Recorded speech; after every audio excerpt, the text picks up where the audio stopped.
Սպիտակ տան օվալաձև սրահը դասասենյակի է վերածվել, երեխաների հետ դպրոցական սեղանի շուրջ նստել է նաև Միացյալ Նահանգների նախագահը։ Հենց կրթական միջավայրում դպրոցականների ու լրատվամիջոցների ներկայությամբ Դոնալդ Թրամփը որոշել է, որ երկրին այլևս կրթություն պետք չէ։ Սպիտակ տան ղեկավարը հրամանագիր է ստորագրել, որով սկիզբ է դրվել կրթության նախարարության լուծարման գործընթացին։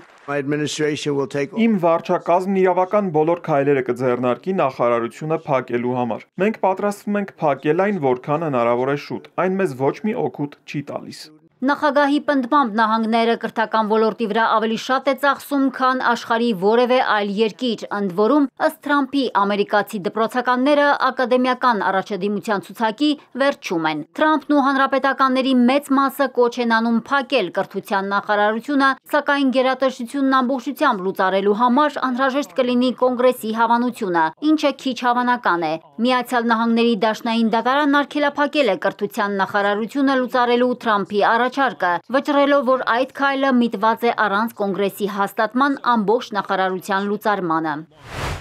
Միացյալ Նահանգների նախագահը պատերազմ է հայտարարել նաև աշխարհի ամենաառաջատար բարձրագույն ուսումնական հաստատություններից մեկին։ Հարվարդի համալսարանի ու Թրամփի վարչակազմի առճակատումը գագաթնակետին է հասել։ Միացյալ Նահանգների նախագահը որոշել է չեղարկել Հարվարդի հետ մոտ $100 միլիոն արժողությամբ դաշնային պայմանագրերը։ Թրամփը համալսարանին զրկում է ոչ միայն փողից, այլև արտասահմանցի ուսանողներից։ Նախագահն ասել է, որ Հարվարդը պետք է մոտ 15% կրճատի արտասահմանցի ուսանողների թիվը։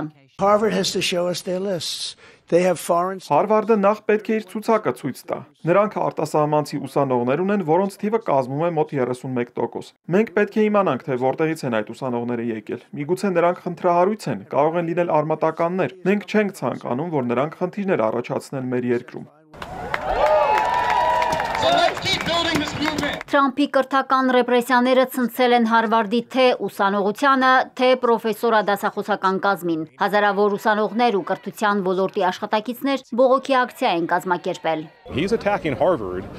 Նա թիրախավորում է Հարվարդը, իսկ այս համալսարանը բարձրագույն կրթության խորհրդանիշն է ամբողջ աշխարհում։ Սա իսկապես ամոթալի է։ Ես իրոք հանդիպել եմ անհավանական լավ ուսանողների։ Իմ լավ ընկերներից շատերը արտասահմանից են, շատ բան եմ սովորել նրանցից։ Նման որոշումը համալսարանին կզրկի մարդկանց ուսանողների բազմազանությունից, որովհետև մենք միայն դասասենյակում չենք սովորում, այլև դրսում միմյանց հետ շփման ժամանակ։ Հարվարդում ուսանում է 6793 արտասահմանցի, որն ուսանողների մոտ 27%-ն է։ Ուսանողական վիզան, որն արտասահմանցի սովորողները ստանում են Հարվարդի տված փաստաթղթերի հիման վրա, շրջանավարտներին իրավունք է տալիս աշխատել Միացյալ Նահանգներում ևս 1 տարի կամ որոշ դեպքերում ավելի երկար։ Սա նշանակում է, որ շատ շրջանավարտներ այժմ նույնպես ռիսկի են ենթարկվում։